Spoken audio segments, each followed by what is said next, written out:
I think we're going. Well, thanks so much for coming. I do appreciate it. And what the plan will be today is to go through some ideas that are not so new anymore regarding the 6 Mile Creek Formation. I mean, to kind of bring you up to it by starting actually in Cretaceous. But the goal is to kind of give you a really basic overview of where we are with understanding the evolution of the upper part of the Missouri River system as a result of really the last over 30 years of work. Backstory on all of it. Back in the dark ages when I had hair and was at the University of Montana, I can remember Bob Fields. There are only a few people left in here. I know Stickney is one of them. That remembers Bob Fields, Super Bob Fields, Berber paleontologist. He was the guy that collected all these mammal fossils out of the Renova Formation. Awesome guy. And he had all these masters and PhD students. And the idea then is that when you looked at the Jefferson Valley, and they would say that the Jefferson Basin, that's the Jefferson Basin, Bob would say. And he meant that from the Eocene on, the Jefferson Basin was as you see it today, only with kind of slight modification. So there was no distinction between the Jefferson Basin as a tertiary depositional basin and the Jefferson Valley that you see today. Got it? So that the topography of Western Montana with its basins and ranges was completely not understood. I mean, it's taken me a long time to understand that it was not understood, but it was not understood. Okay? The Jefferson Basin is not the Jefferson Valley. The Jefferson Basin, the Ruby Basin, all the rest of them have complex histories that involve multiple periods of extensional tectonics. Okay? So that's what I want to bring you through, with special emphasis on the ancestral Missouri drainage system and what we know about that. And the credit to that, in my view, really goes to Bill Fritz and Jim Sears, because those guys were teaching field camps, mine camps in those days between Georgia State and I was a TA in the summer of '86. Green didn't know anything out there, but these two guys just soaking it up. And we're out on Timber Hill. How many have been to Timber Hill? A couple of you? All right. So we're sitting up on top of Timber Hill, and it's this basalt flow. And Bill, who has a pilot's license, had flown it, to see it from the air, and said, "This thing goes all the way back to Idaho," which you actually can't physically trace all the way back to Idaho, on the ground, but I understood what he meant. And then Jim Sears. How many of you in here know Jim Sears? All right. Okay, Jim is brilliant.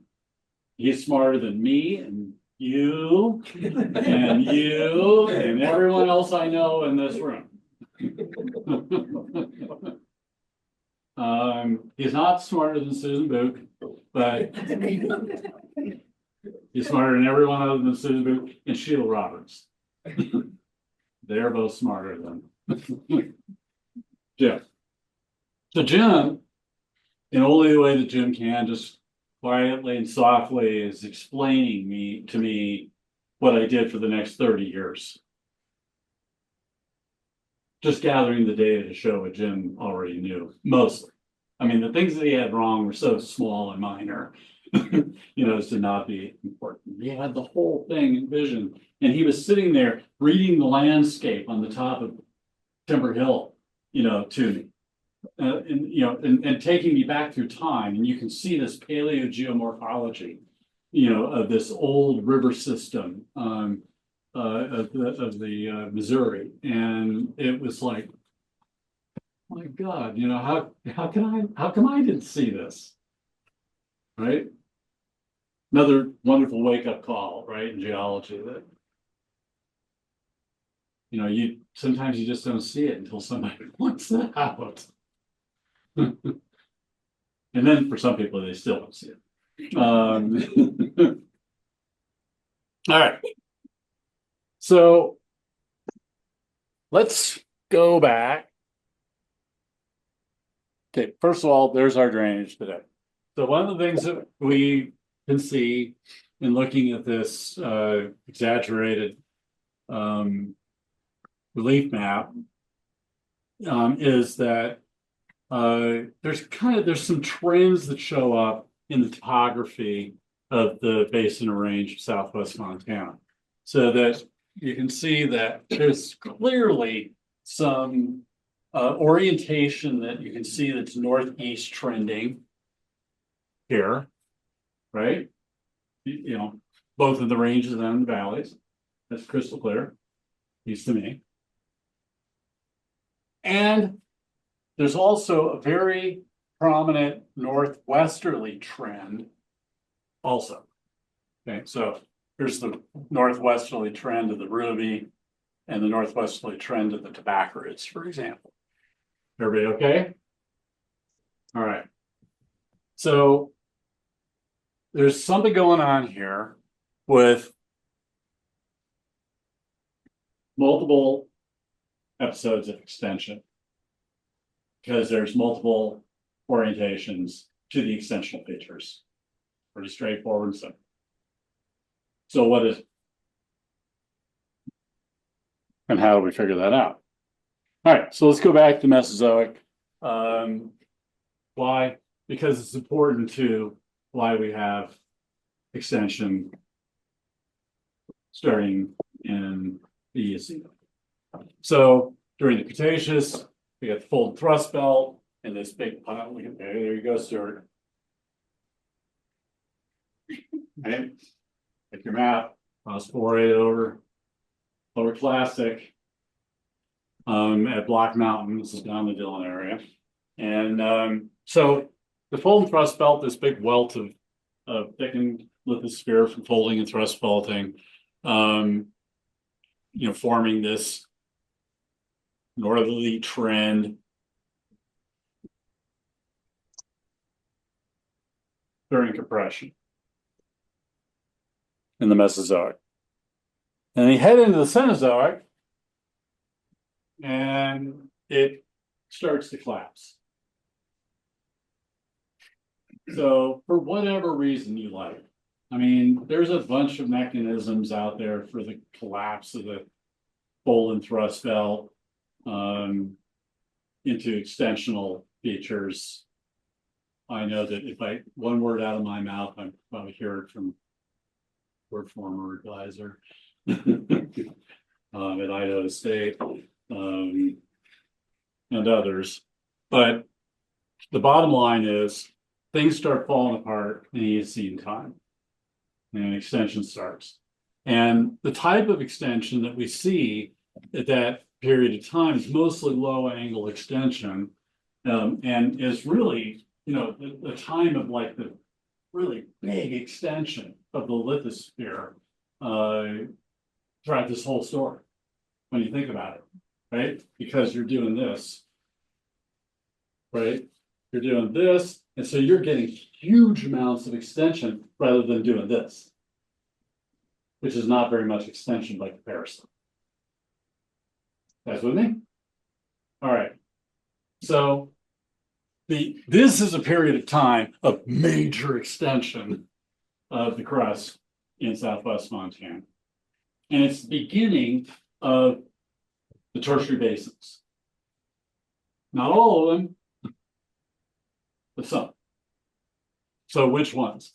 Well, I can feel confident that this is the beginning of the Bitterroot Basin, I'll just call it, right? And the formation of the myelinite along the front.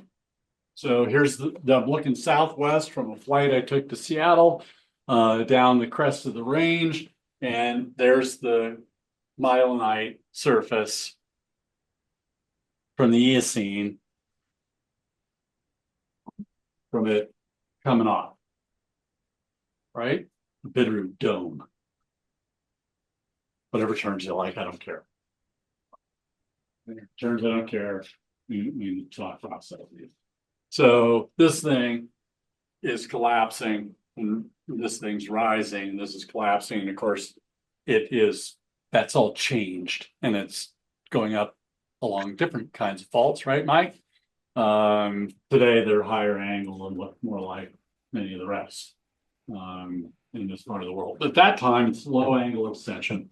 The anaconda metamorphic core complex, of course, most of you are familiar with in this part of the world, generating the Deer Lodge Basin at the time. And it's also a time of transitioning in the volcanism. So one of the things that we see in the volcanism is that it's an arc to extensional volcanism. Bill Fritz wrote a nice paper on this years ago on this transition in the tertiary from volcanic arc kinds of volcanism, kind of remnant subduction zone related volcanism, to extensional volcanism as you go through the Eocene and into the Oligocene and even into the Miocene. Okay, everybody with me? Right, so you've got some of the younger things that you see in the tertiary volcanically, Black Butte in the Gravity Range, more mafic, right? Block Mountain, down by Dillon, 46 MA, more mafic. It has some weird stuff to it, but it's basically pretty mafic, and it's picked up a boatload of black leaf in it, which has changed its chemistry a bit. It's full of xenoliths and black leaf. Has seen that, sir? Seen that? Yeah. Oh my God. Oh, you and I got to go to the field. There's a dike out there. It's just solid pieces of gigantic blocks of black leaf, and it's in the matrix is basaltic. And I think it's a phreatic explosion event. I think the dike came in, hit water in the subsurface, blew up the black leaf, and then picked up all the pieces. Because no matter where you are, Block Mountain, those dikes all contain pieces of black leaf in them. Nothing else. They can go through the phosphoria and I have a piece of phosphoria in them, but they're loaded with chunks of black leaf. Clearly, the event occurred in black, and it shot it off all over the place. Okay, but I digress. All right. So this is not the point of my talk, but this is the beginning of extension, low angle extension, collapse of the fold and thrust belt by whatever mechanism you like.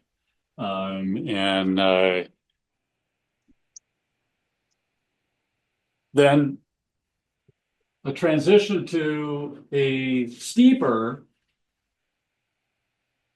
northeast trending basin range structural fabric, say 40 to 23, just ballparking these numbers.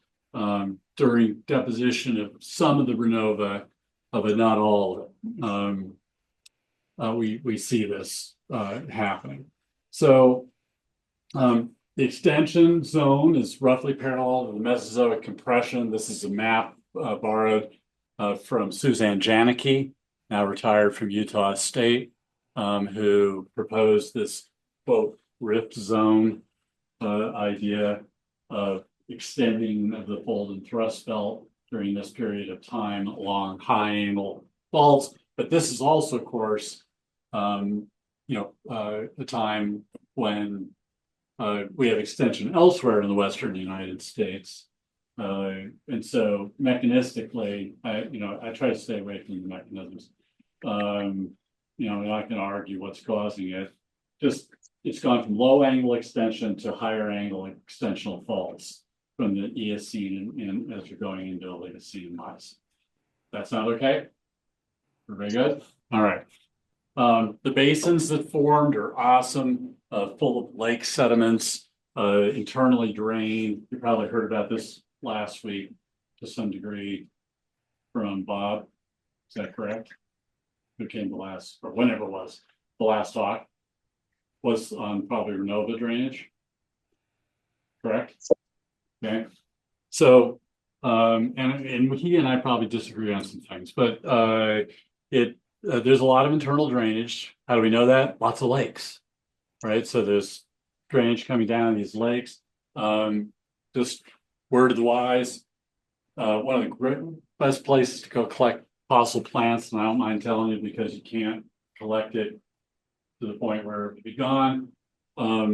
There's an old railroad cut on the old railroad from Gilmore to Armstead, right out, just going west of Grant on the road it's going to go over Len High Pass or Bannock Pass, down by Dill.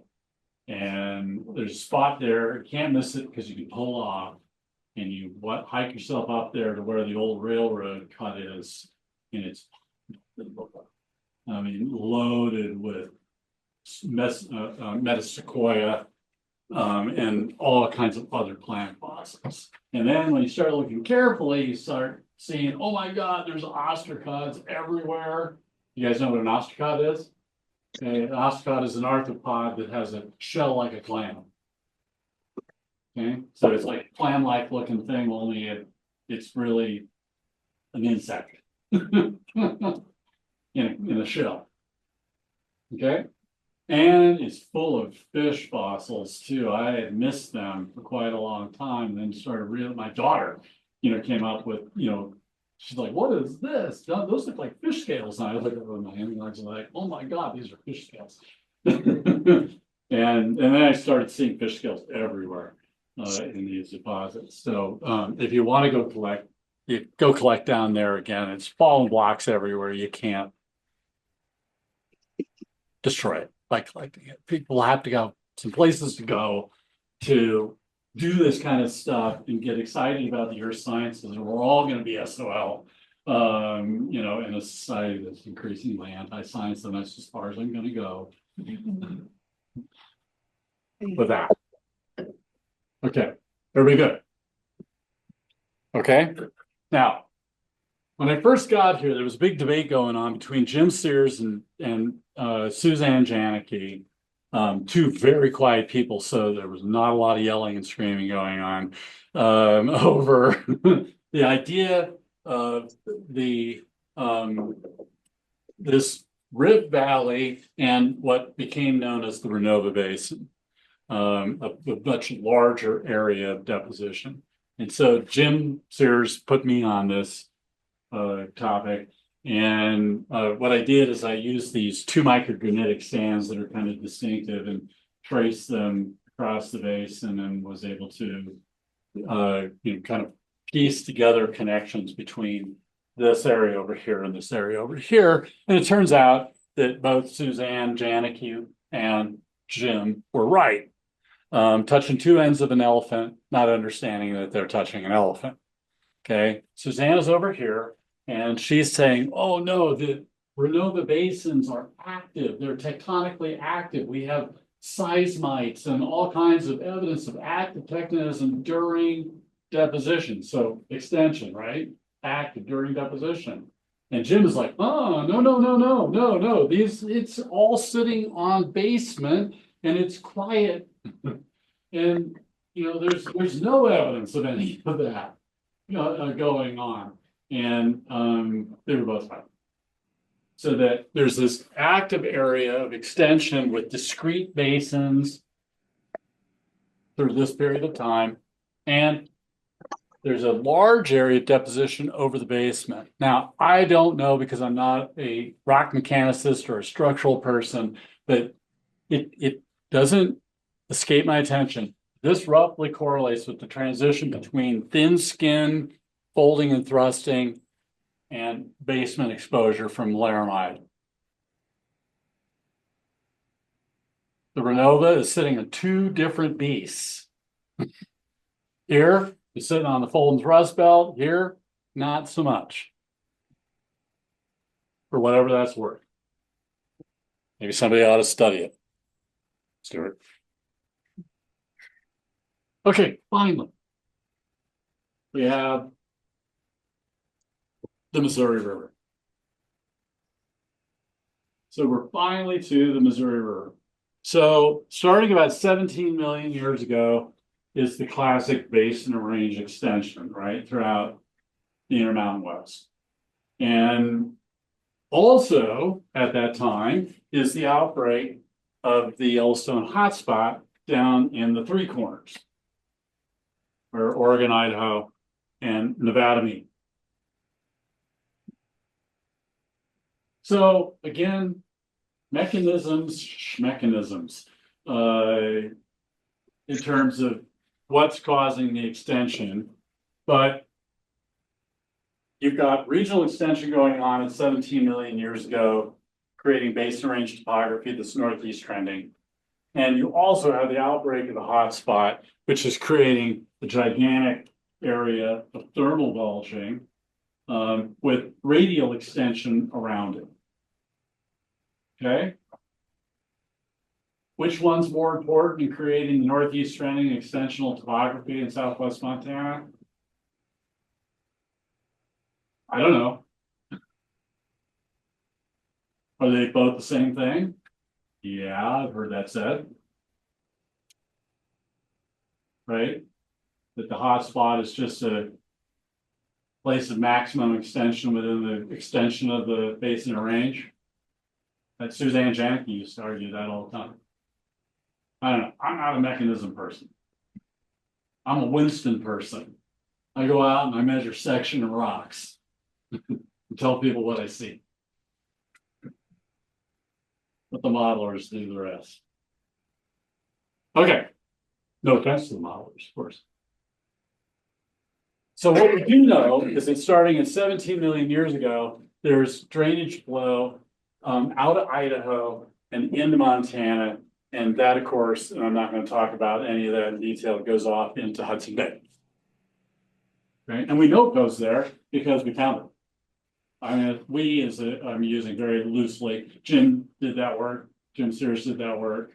But there's deltaic deposits that have been preserved and drilled.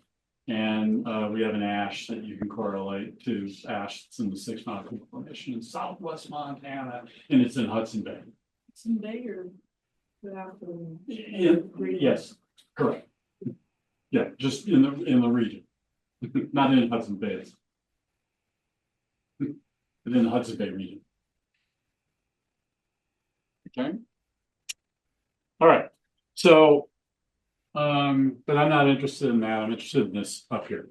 So basin range extension with northeast trending basins and ranges starts at 17 MA for sure. And they are collecting sediment that is draining out of Idaho off the hotspot into these on their way to Canada. And that's the beginning of the 6 Mile Creek Formation. Okay, now one plug, since I got the Bureau here as my ear, we need to start treating the 6 Mile Creek Formation as a lithostratigraphic unit, not a chronostratigraphic unit. What's the difference? Based off the time, okay. Stratigraphics based off the glucology. Right. We've been mapping the 6 Mile as a chronostratigraphic unit. Am I correct? Some places. Yeah, in a lot of places. Maybe it's starting to change.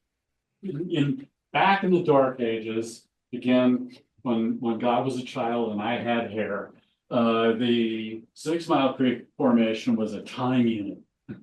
Anything that sat on Renova was 6 Mile. Could have been glacial deposit. Could have been a Pliocene pediment. Could have been anything. As long as it sat on Renova, it was 6 Mile. Am I right? I'm right, right? That's how people saw it. That's how it was mapped. Everyone was interested in the Renova. 6 Mile was anything that was sitting on top of it. That was before. Probably. Okay, so maybe it's already changed, but we need to decide what the 6 Mile is going to be as a formation and then start calling other things other names, in my view. Now, Bill set a precedent with Jim in 1989 with that geology paper on what is the 6 Mile Creek Formation. The 6 Mile Creek Formation has a stratigraphy to it, which I'm going to show you in a minute.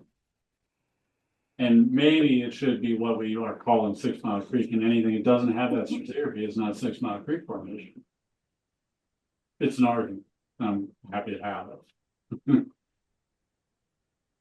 Okay, it doesn't really matter, other than we might be missing detail in understanding our landscape if we are lumping something that probably should be split more than it is.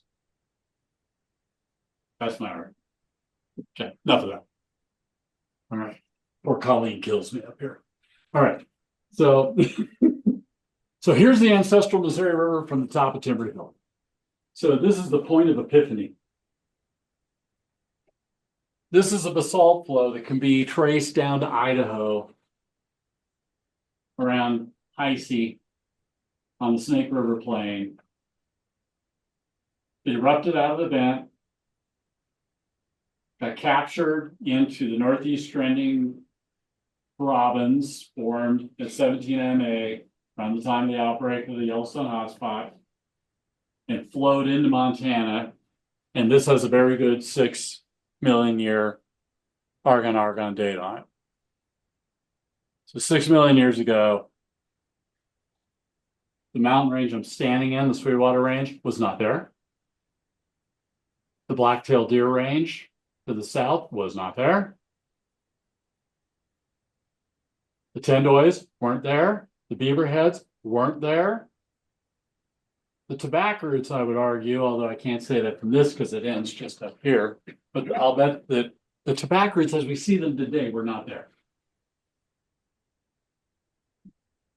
And that's really nothing new. I found a paper by McManus in 50, not McManus, Pardee, by Pardee in 1950 saying the tobacco roots were 4 million years old.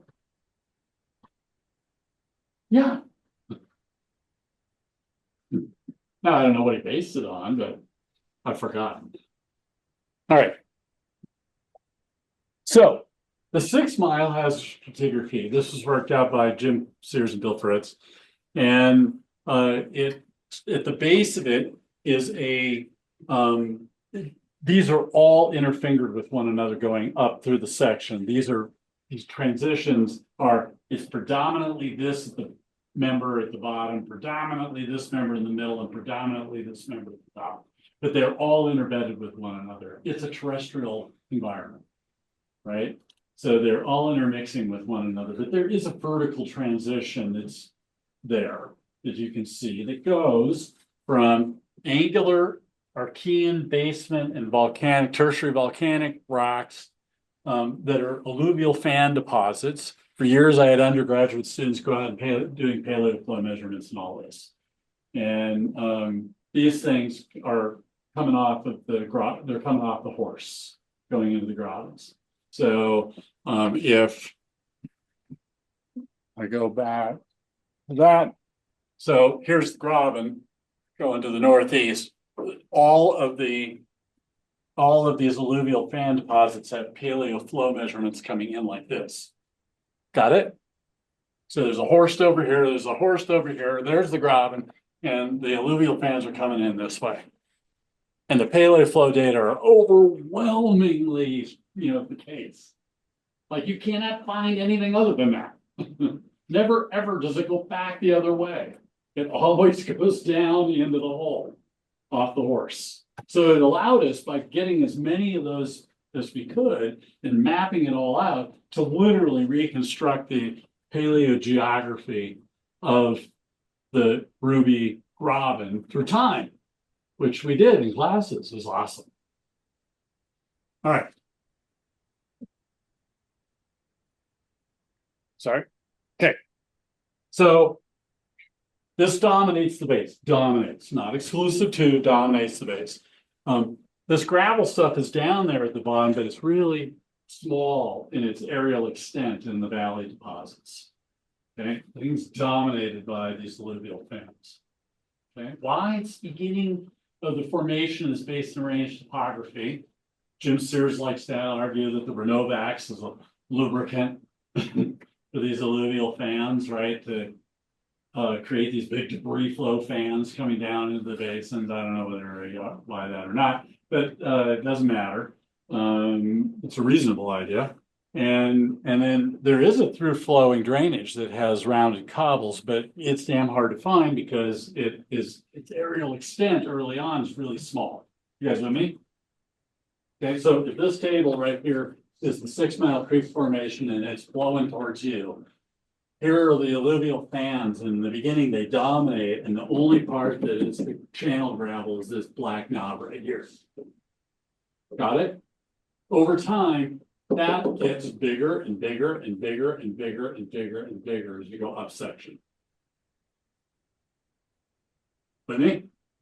All right. Now, from the get-go, this middle member, the Anderson Ranch, which is the most awesome deposit on the planet, that's with all deference to the belt supergroup.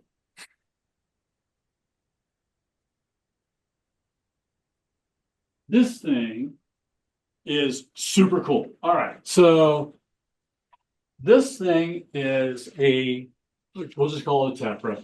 It's ash. Look out of the handlands, little tubes of glass. It's glass, it's ash. All right, and within it are big chunks of ash that look different than the ash and sand that it's in. And it has all kinds of structures in it that look fluvial. You can see some cross beds and so on. You can see all kinds of fluvial stuff. But they are the weirdest bloody fluvial structures you've ever seen in your life. I mean, I'm a sedimentologist, and I had a lot of background in sediment transport at Washington. And I look at them and it's like, oh, this like defies physics. It's a sedimentary deposit like nothing that you're used to, because you're thinking about grains of quartz bouncing along the bottom, saltating and creating a bed form, right? That creates cross beds and everything's fine and dandy and normal. This is this high viscosity, low density grain, low grains that aren't heavy, grains that are light in a very viscous flow, right? And it's massive in places. There's one of them out the East Fork of the Blacktail. How many have been to the ash beds out the East Fork of the Blacktail? All right. There's a exposure out there that's, I don't know,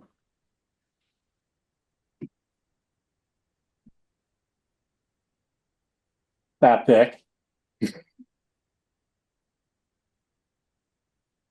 Okay. And you get three-dimensional view because of the towers. Unbelievable what I've learned in that 1 hour about the processes going on. This sucker is a big lahar that came down the ancestral Missouri River system over and over and over again during caldera eruptions, I think. So I think what happens is you get a caldera is starting to form, right? It's doming up, and you are getting all this airfall ash that's coming out. And this is maybe something that's on the margin. Maybe it is a caldera that is formed like the current caldera systems in Yellowstone, right? So you get the Yellowstone caldera is the youngest, and then you got the one in Island Park at 1.3, and then you got the Huckleberry Ridge at 2.1, or 2.1. So there's some overlap there, right? There's some overlap with these calderas. And the one in Island Park is that caldera is formed inside of the Huckleberry Ridge caldera. All right, what would happen if you had a caldera form and collapse on the margin of a caldera that had already been there, right? So you got a hole. First of all, what collects in holes? Water. So what is in Yellowstone caldera? Yellowstone lakes and torrents. They're just sediment particles. Okay, so there's Yellowstone Lake, right? Holes collect water. So you have this gigantic source of water, and let's take the modern Yellowstone Lake in the caldera. Let's say a new caldera forms to the north. That's the Yellowstone River drainage, and it catastrophically blows the wall out. Through collapse. Not like this, but like this. Of the Yellowstone caldera. What happens to all that water in Yellowstone River? Well, it goes with all the debris that is erupting at the time to Livingston. As a big ass lahar, an ashy lahar. And what we see in it is there's pulses. And the pulses represent, here's an older one that came down. And within probably days, a new one came in and ripped it up. It's like, well, how can that be, Rob? They don't lithify in days. Yes, they do. They dewater and turn to like concrete. Mount St. Helens, the Toutle River Lahar in 1980. Man, people, dogs, wild animals all got trapped in that lahar like it was cement. And it had to be dug out. These suckers dewater, and those particles are hard enough to be ripped up as a clast, and the clasts look funny very commonly and distorted because they are soft and pliable, even though they were cohesive enough to stick together and be transported. Got it? Look, Say, question? he's talking about this. The Where? Anderson Range. Okay. Member of 6 Mile Creek. Zoom land should mute. Oh, right. Yeah, so if you're on Zoom, please mute for now.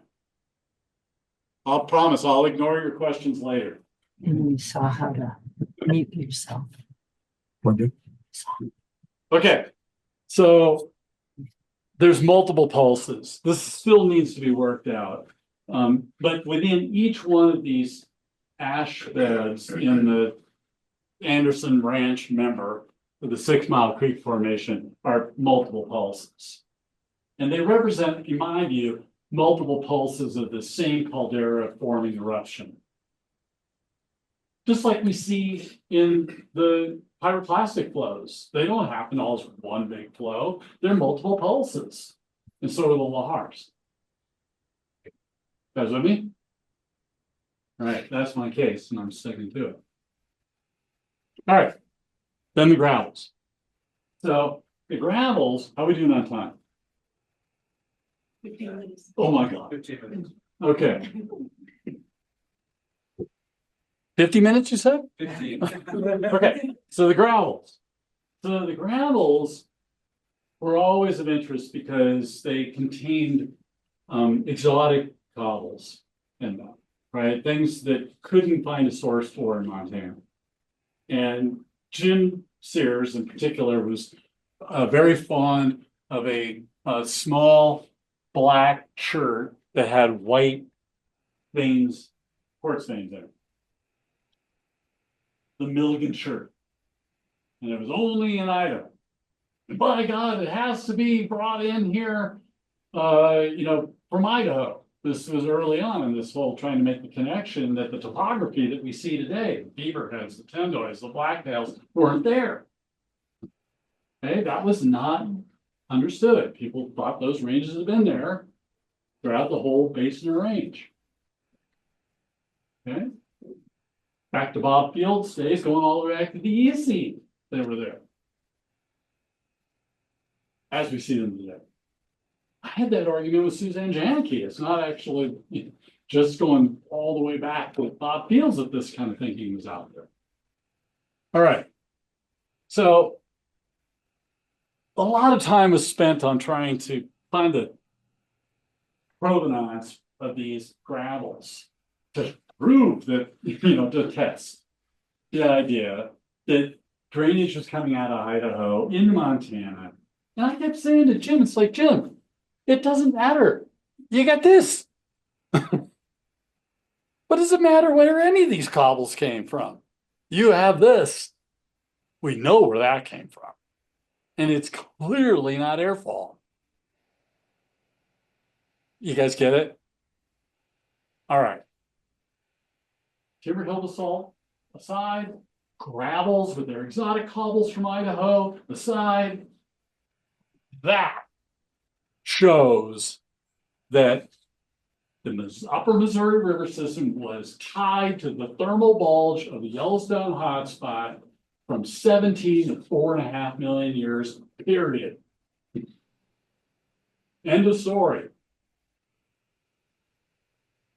There's no other way for it to get here from there. Today, here you go. You can't get there from here. Okay?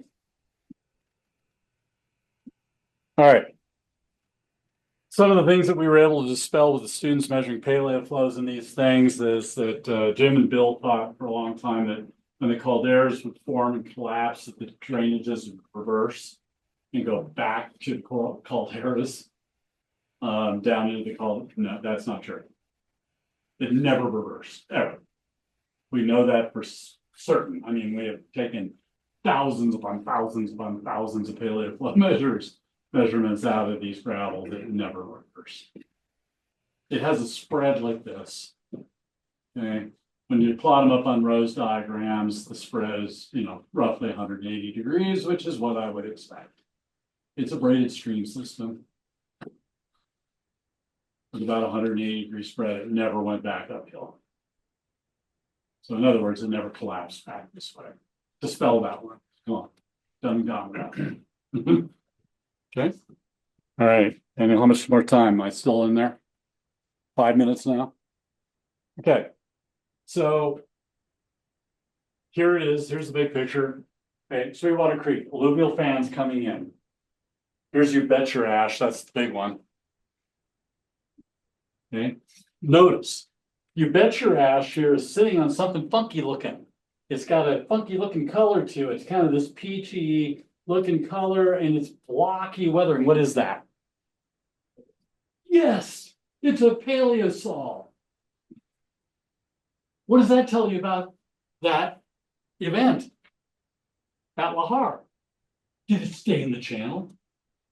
No.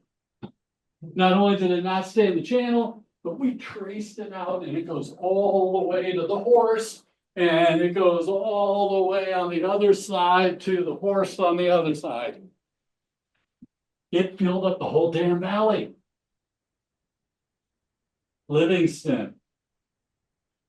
The Paradise Valley. Think about the Paradise Valley being filled up side to side with a deposit that even along its margins is tens of feet thick. This is like nothing else that you know of. This is the world's largest explosive volcano, producing incredibly interesting deposits in the margins coming off that hotspot. Who cares about the hotspot? All the interesting stuff is in the periphery. And there's lots to be learned from the periphery about the hotspot itself. Okay? Everybody okay? All right. So the outbreak down here, we have this flow. I'll just pick on the Ruby Graben, going down the Ruby Graben, headed into Canada from 17 to 4 million years. And with each one of the new calderas that forms, because of course the plate is moving this way over the stationary hotspot, at least that's the model, with some variation. You get input from this one, then you get input from this one, then you get input from this one, and that's shown in the ashes. Right? We've got some new dates. Right? You have new dates? Who's got new dates? Okay, so good. So we got some better chronostratigraphic control on these things and their sources. Need geochemistry. The source into these cold airs. Or just dates. There's some talk rock geochemistry from it, but I haven't really looked into it. Okay. In detail. We just have ages mostly. Okay, that's fine. But, you know, that might be another deep dive right into this problem, right, is the chemistry of those. All right, and then red here is the final thing, not the last thing, but getting near to the final thing that happened is the Timberhill basalt flow going into the Ruby Graben. So it erupts here, near the high seat volcanic field and into the Ruby Graben. It goes where you saw it in that other slide. All right, so again, just I'll summarize. Starting about 17 million years ago, you have rising ranges as you're getting northeast trending basin range topography. It's shedding alluvial fans and the dropping valleys. Ashy lahars are going down those valleys during caldera forming eruptions of the hotspot. At the end of each one of these ashes, I'm enamored with these ashes, they get paleosols on them. And those paleosols are just loaded. What's this thing? Yeah, that's a rhizolith, a root cast. Very good. Tons of grasses, no big stuff. It's all grasses, right? Why? Well, grasses can grow on pretty much anything, but not anything can grow on ash. Right? So no surprise there. Oh, cobble size. Cobble size gradient in the 6 Mile Creek Formation gets bigger and bigger and bigger with time. So not only did the area of gravel deposition get broader across each valley over time, but through time, also the gravel sizes got bigger and bigger and bigger. Why? The hotspot's getting close, right? It's increasing the gradient. So early on, where we are in Southwest Montana, say in the Dillon area, you're further away from the thermal bulge where it originated in the three corners. With time, it's coming, it's coming, it's coming. What's it doing to the topography coming in to Montana? It's getting steeper and steeper and steeper and steeper and steeper. You guys with me?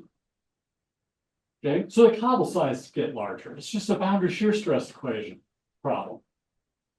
You're increasing the boundary shear stress, so you're getting bigger and bigger cobbles. Okay, a lot of the cobbles are derived out of the beaverhead. Make no mistake. That was a big argument for years. You know, that Suzanne Janicki was like, it's all coming out of the beaverhead. It doesn't come out of Idaho. Jim was like, no, it comes out of Idaho. It doesn't have anything to do with the beaverhead. Well, they were both wrong. It is coming out of Idaho, and it is also coming out of the beaverhead. Both. Okay, but sediment transport is controlled by the gradient. So what gets transported and deposited is a function of that gradient, not what's available to pluck so much, because there's a whole host of grade sizes to pluck, right? From gigantic boulders down to sand and mud. Okay. Oh, then the basalt flow comes in out of the high sea volcanic field, flowing 100 miles to the north. It shows unequivocally the northwest trending mountains in southwest Montana did not exist from 17 to 4.5. They weren't there. All right, so when do they show up? They show up about 4.5 million years ago. So what happened? Well, the hot spot is it is relatively moving to the northeast. It gets past this area of southwest Montana that's been thermally kept expanded up by the hot spot, and what happens as it passes? what happens to the crust if it's not being thermally expanded up? It collapses. And it collapsed in northwest trending basins and ranges along northwest trending normal faults. Mark Anders did a study on this, modeling it at Lamont Doherty years ago, showing this is exactly what is to be expected. Given the geometries, that we would crack northwest trending normal faults as the hot spot passed and the ground collapsed in southwest Montana. In the Dillon. Okay, are we good? This is the beginning. I can envision. Okay, here's the Beaverhead River. So the Beaverhead River is following the pathway of an old northeast trending flow path of the 6 Mile Creek Formation. Starting 4.5 million years ago, the black-tailed deer range, which is what this is, starts rising up, and it got trapped in the rising range. That is the ancestral Missouri River trapped in the black-tailed deer range that rose up underneath it 4.5 million years ago. You guys with me? And it used to go right through there to Idaho. That's the beaver heads in the back and the tendoys here in the front. They weren't there. Because now what does the river do?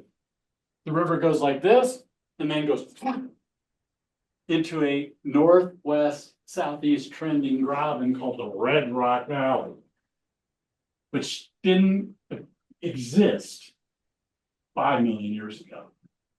It started forming probably 4.4 billion years ago. I kind of like to envision that there's the Missouri River drainage is flowing down the northeast trending grabens, and one day there was a 7.5 mag earthquake like the one that hit Quake Lake in 1959, and a big, huge fault scarp went up right in the pathway of the river, and it caused it to immediately divert and go down this new graben that had just formed, and there's fish flopping around, in the dry water.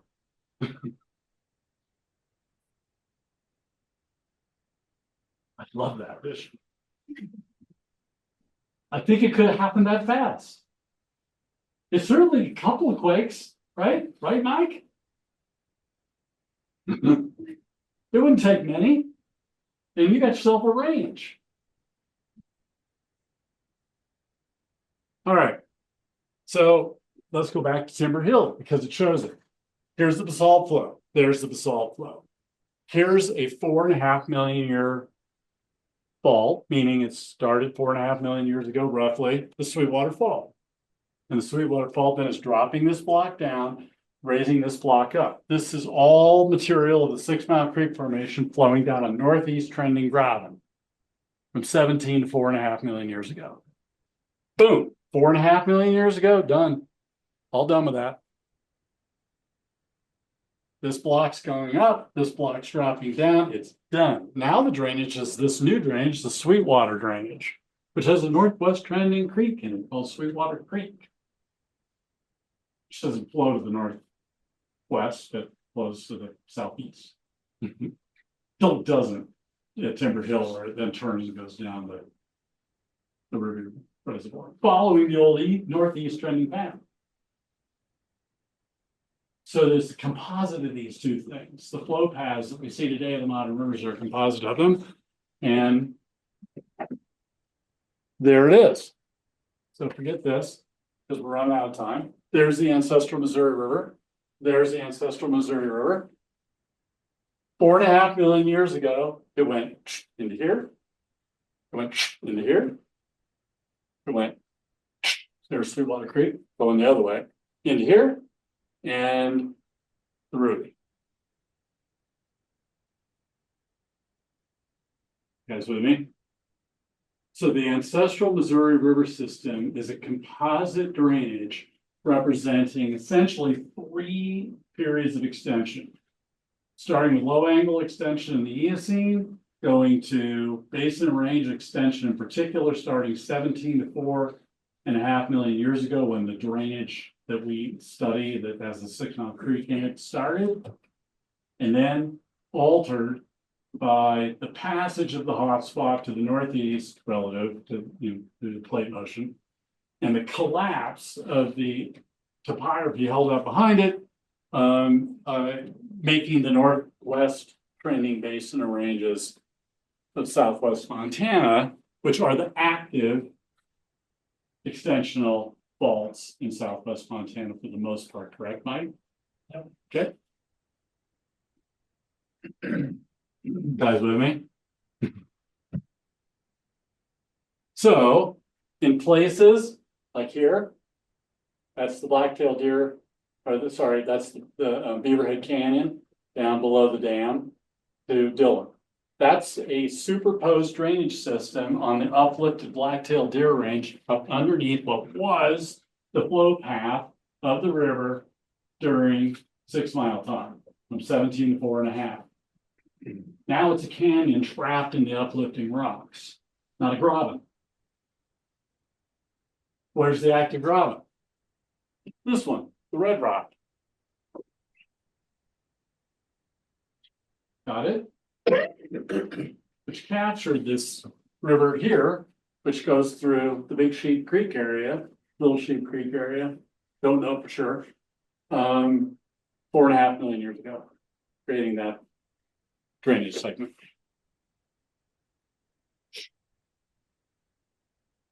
Okay, so Bob Fields was wildly wrong. Okay, the Ruby Basin is not the Ruby Valley.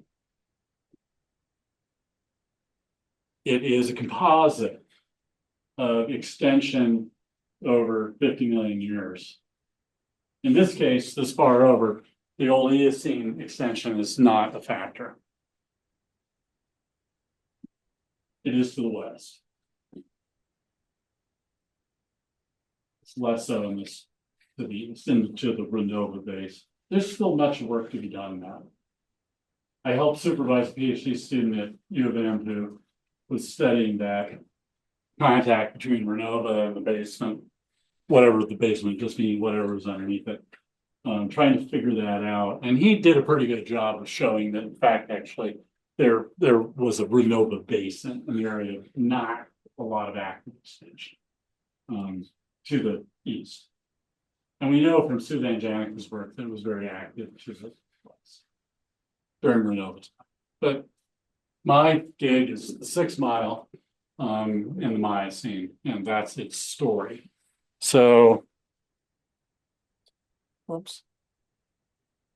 All right, so I love this shot. So here's the section out in the East Fork of the Blacktail. There's the modern drainage. Here's the ancestral Missouri drainage going this way from 17 to 4.5.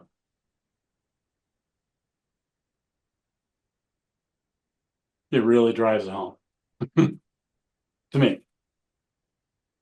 So here it is.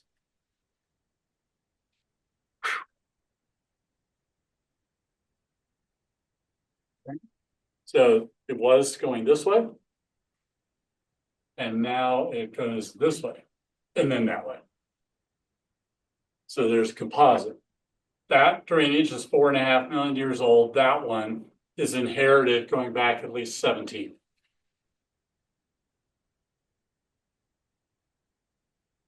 Everybody okay? Making sense? Okay. You can own that map, by the way, for a mere $30 investment in Roadside Geology of Montana, which you can get at your local bookstore. Not at some fascist dictatorial place like Amazon. All right. So these faults, as I mentioned, are active. We had an earthquake in Dillon along one of these northwest trending normal faults that are the young active ones in 2005. Mike knows all about this, as do I. It was my birthday. And I live in a 1900 Victorian, and I was certain it was coming down.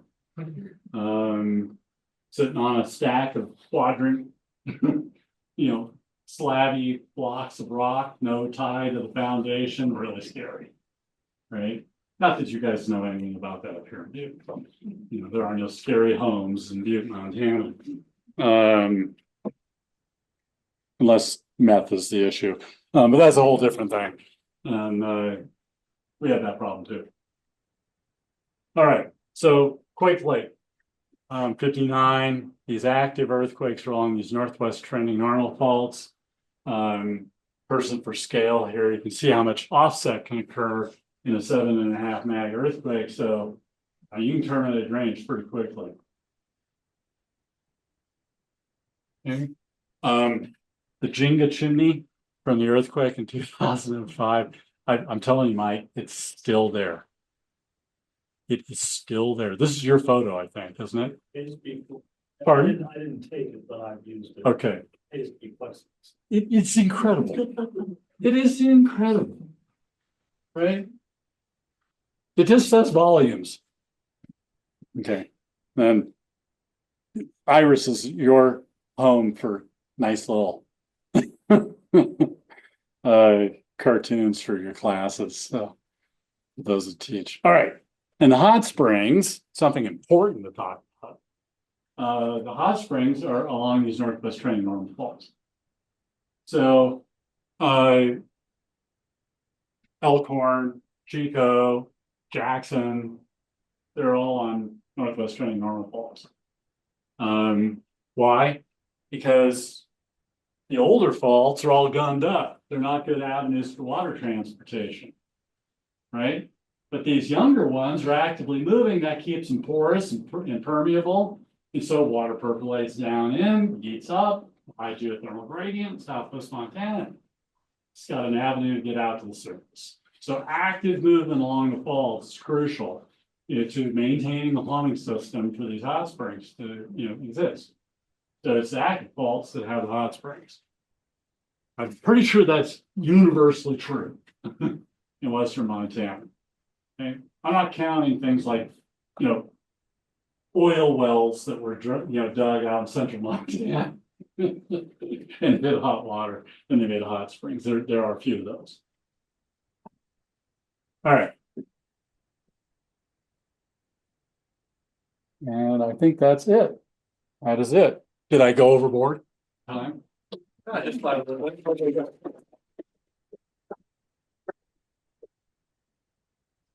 so one thing I'll just add since we're looking at this picture is look at these surfaces coming off of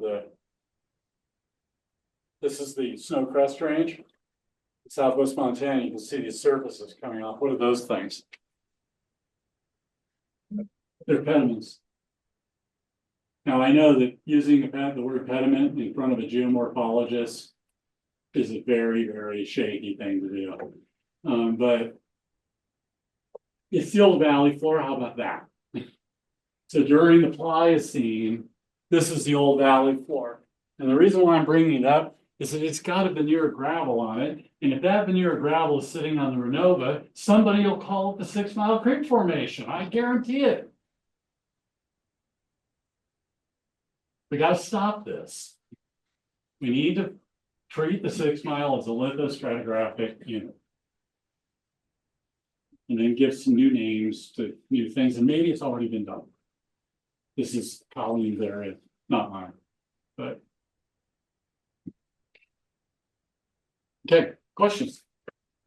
I can turn some lights on. I have a question, Rob. All right. You mentioned I like had visualization of the big hole, remember, kind of filling up the valley through time. Yeah. And then That's a fun. and then you Good math mentioned out. the sort of disconformity and the shift in like the active faults and the capture. But in between the two, do you envision that the deposits fully filled the valleys or and like spilled over? Like were the valleys completely full No. before the new ones? I don't think Or okay. No, and the reason why is because I'm only going to speak for one gradient system that moved. That's what I know the best. I literally took 20 years of said strat students and went out there and measured everything.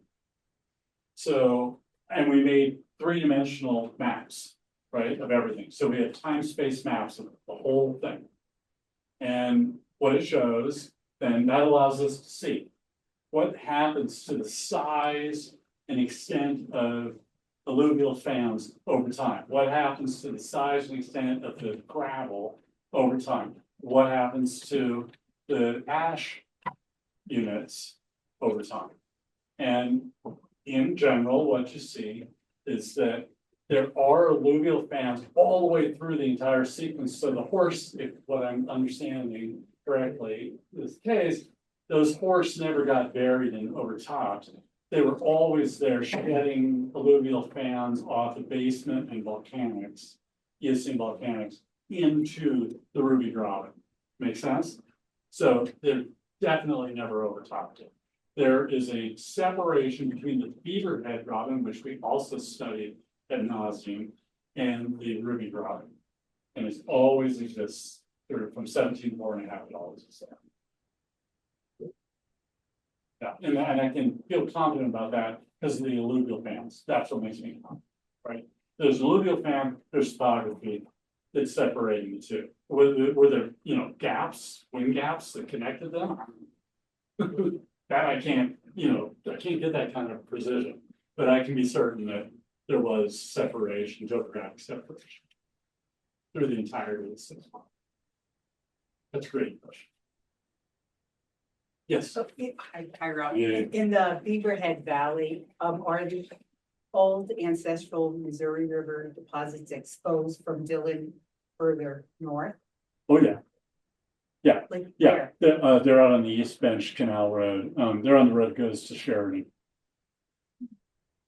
They're all over out And there. Anderson Ranch, where is that? There's a big ass exposure. There's a big ass exposure. It's going on 41 head twin. Okay, On your left, there's a huge exposure of the ash right there. it's the road that crosses the valley, Anderson Lane? Uh, Is it over by? No, way further north. Okay, Way further north. So if you were to take the road out of Block Mountain, go past the new golf course that we're going to have, and root around in those cliff walls, I'll call them, adjacent to the floodplain of the Big Hole River, and they're full of ash, the Anderson Range. They're all over there. And then on the other side, if you take the cutoff road that goes over to Sheridan, the dirt road that cuts off 41 goes over to Sheridan, there's all places you can get out and access the ashes over there as well. Good exposures, and including along the terrace. That's what I was looking for. The terrace wall next to the Ruby River. So where the Ruby comes through, if you come off the floodplain and then go up the wall off the Ruby, there's a bunch of ash in that wall. Right up against the Ruby Range too. Yeah, and you can see it interbedded with the alluvial fan deposits and all that stuff. So you can see the whole thing. They're just, nothing beats the Ruby, in the Timber Hill area and the Blacktail. Those are the two things. Do you have Go ahead. okay, do you have a good grip on the age of the unconformity between the Renova and the 6 mile and the town? I know you have Yeah. 11, was it the Anderson Creek is 11? But how about the Renova? The answer to that is no. Oh. We don't have that. The H data are just not good enough to the bottom to get it. I mean, Jim would tell you some numbers confidently, but he doesn't really have the ability to be that confident in those. So Yeah, I feel like in the Ruby, we have some more samples crossing right now that might tell us more, but I think the oldest 6 mile creek maximum depositional age we have is like 14.5. But then Okay. I don't know if we have a good limit. is that out of a Tepra?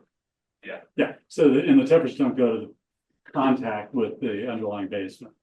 Yeah. It's sitting on basement out there, right? It's sitting on Cherry Creek metamorphic rocks.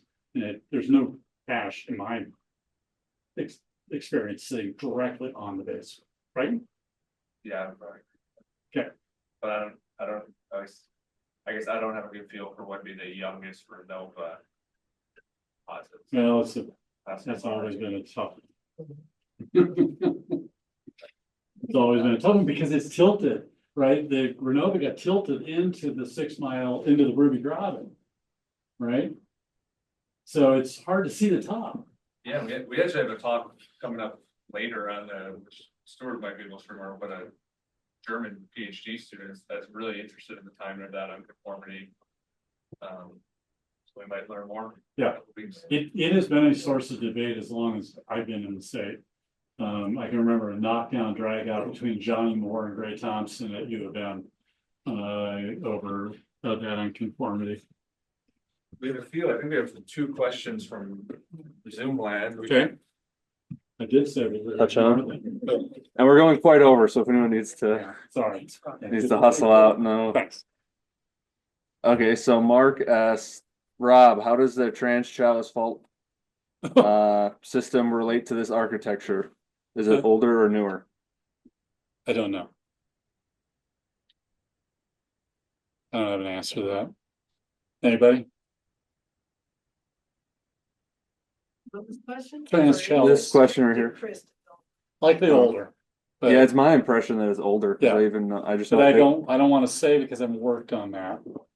and I don't know how much it's been reactive, but I know like the conventional story with the Clearwater complex It in should be Idaho is older. that's related and that's I mean, Eocene. it should be older. I'll just say that. How's Okay. that? That's a good- And then Eric asked, on a couple slides back, you showed 2 different paths for the ancestral Missouri River. Yeah. One that aligns with the Beaverhead and one that aligns with the Snowcrest Range. Is there age difference between those 2? Yeah. Something like that. Whoops. That map. Okay, so from 17 to 4.5 million years, these white lines were the flow path of the Missouri River. Starting at 4.5 million years, these white lines got diverted into the blue lines when that topography started to develop 4.5 million years ago. So those are, the white lines are 2 tributaries basically, like, so each of them, okay. Yep. Absolutely. The question that I'm interested in that I don't know for sure the answer to, that I have strong suspicions, but I haven't gone out and measured sections and collected data myself, is what about this pathway here into the Ruby? Okay, I think it actually forked itself and one went through what is the gap over Virginia City Hill, and we can see the deposits of it over in the Three Forks area, where there's an ash over there. But I haven't done that work. That requires a measured section needs to be done, and samples collected. Do you guys know, have you guys collected the chronologist, whoever did the chronology? You did the chronology? No, who did the chronology? Well, Jesse did it. Let Jesse take that. Oh, okay. I have much different appreciation for the quality of those data. Meaning it's the highest that it could possibly be in quality. So Jesse, what's up? I'm not gonna go there, but I do have a question for you though. Oh, no. Did you guys sample the Three Forks? Yeah. Okay, No. you see it shows up every once in a while in the Montana geology page, because, you know, everyone kind of stumbles across it. And then they're like, look at this, what's this? And it's like, oh, it's the 6 Mile Creek Formation. But yeah, so we need to keep working forward. There's a good ash in Craig. So we have this thing traced up to Craig, at least, if you know where Craig is on the Missouri. There's an ash up there that's absolutely 6 Mile ash, based on chronology, in the Craig area. And, I assume, and I can only assume, because I don't have the data, that's now a single thread from 17 to 4.5 million years at Craig.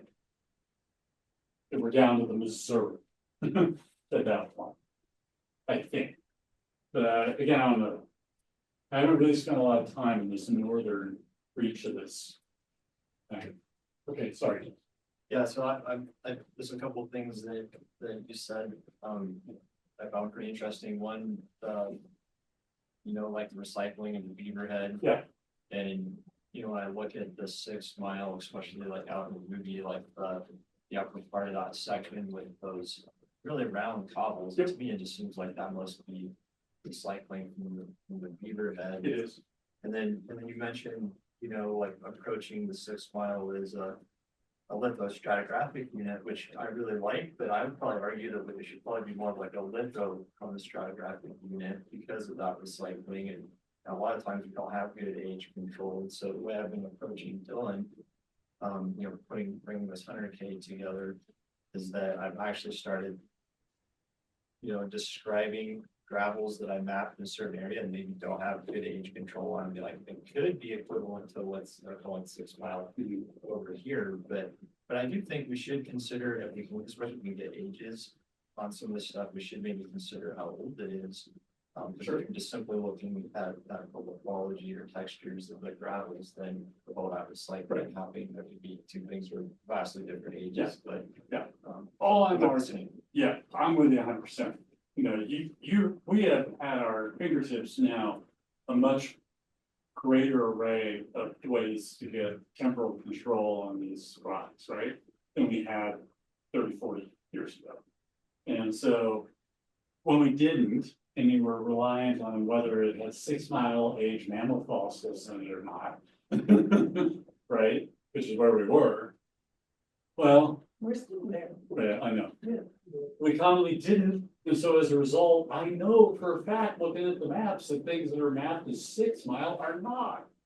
Meaning, they're not 17 to 4.5 million years in age. If that's what the 6 mile is. So what is the 6 mile? Where's the type section? Let's start there. Basic stratigraphy. Where is the 6 miles type section? It's a 6 mile creek. Yes, it's 6 mile creek. The original type section. Yes. Starting in Yellowstone. Yeah. Gravels are. The So- conformity is in the middle of the gravels. So. It seems to me that there's a need for, since this whole thing is related to the tertiary, right? This discussion group. To sit down with everybody who's got something to say about this and try to hammer out going forward how to break out mid-Miocene age to maybe Pliocene age deposits in southwest Montana and western Montana, for that matter. Because my vision is extremely tainted by, literally a lifetime in film. And feeling like the best way to say what is 6 mile is something that has Sweetwater, Anderson Ranch, and Big Old Gravel members. If it has those 3 things, that's 6 Mile Creek Formation. If it doesn't have it, I don't like calling it 6 mile. Because there's big debris flows out of Block Mountain that Jim calls 6 mile. I don't think so.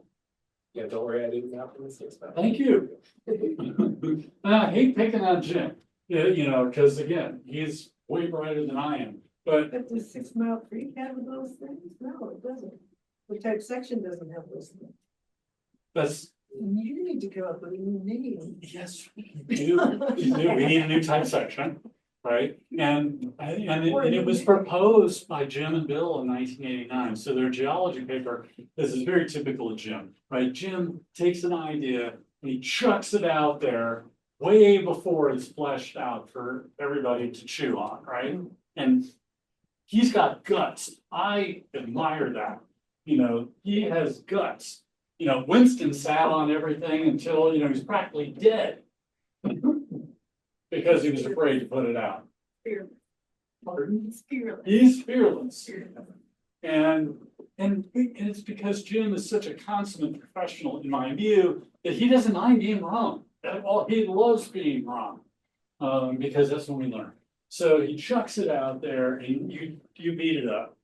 And he is the happiest guy in the room when he finds out that, you know, what everyone has learned from this idea that got dismantled, that he, you know, put out there. And so he argued with Jim with Bill in 1989, that geology paper, that the type section should be in Ruby Drop, at Timber Hill. And I don't know whether I agree with that or I don't agree with it, but they did propose it. But wouldn't you have to give it a different name? Yes. If you move the tank section? Yep, you would. Yep, you would. So what they did is they launched it out there as an idea, right? And said, if it were a type, it would have these three members. And I've always liked it because I've always liked the idea that what I could count on, again, very biased for my location, is 6 Mile for deposits in particular that had the Anderson Ranch tephra in them. They had that, I knew it was connected to the hotspot. Everything else is different than the drainages coming out of the hotspot. Right? Just think about it mechanistically. Mechanistically, Start with the model. I understand, I know I was gonna get into trouble, I'm with you. It has to all be descriptive, Yeah. agreed. Agreed. Sorry. I was just gonna say, one of my questions is how much erosion do you think that last big old river would have done to the Anderson? And that picture you showed, that had a cut book on it, what a great spot, I wanna go there Yeah. and see that. And I'm just thinking, you know, does that outcrop inform you of that contact? And that's, Between, give me the context. that like between that upper member and the middle member. Okay. And Yeah, then they're what in- what I think of is this experience I have in the upper Madison with what I think is your big whole river member. Mhm. It's a great aquifer. It's got huckleberry lava on top of it.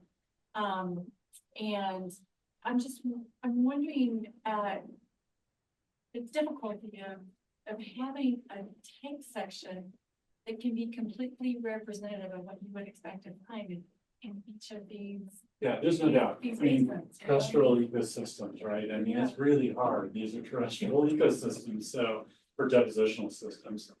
Geoecosystems, and so, man, they're rough, because of the amount of change that there is, you know, you could have. The main drainages, for example, here's a good example. All right, the Big Hole gravel member was named by Bill for gravels exposed near Melrose next to the Big Hole River. Which had nothing to do in a direct way, I thought, with the 6 Mile Creek coming off the thermal bulges, right? Might be Renova age there too. Who knows what it is, but